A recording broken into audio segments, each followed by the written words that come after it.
এক রাস্তায় এক পাগলে আল্লাহওয়ালা পাগল সে রিজিক বর্ণন করতেছে। হঠাৎ করে ওই সময় এক জামাই যাচ্ছে তার শ্বশুর বাড়িতে। সে বলছে, হে পাগল, তুই কী করতেছিস? পাগল বলছে, আমি এখান থেকে রিজিক বর্ণন করতেছি। তো রিজিক তাহলে বলতো, আমার রিজিকটা কেমন আছে, আজকে আমি শ্বশুর বাড়ি যাচ্ছি।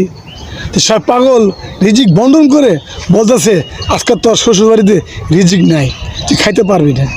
তখন জামাই বলতেছে, তোর কথাই ঠিক হইব, কই যা যা দেখতে আয়গা।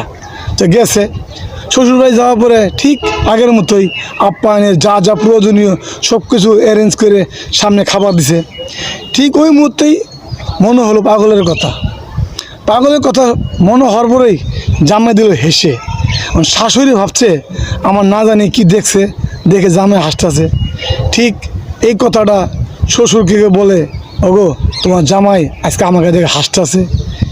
শ্বশুরে রাগ হয়ে বলছে, কি এত বড় বেয়াদব, শাশুড়িকে দেখে জামাই হাসে। শ্বশুরে লাডি নিয়ে দিয়ে জামাইয়ের ধাওয়ানি।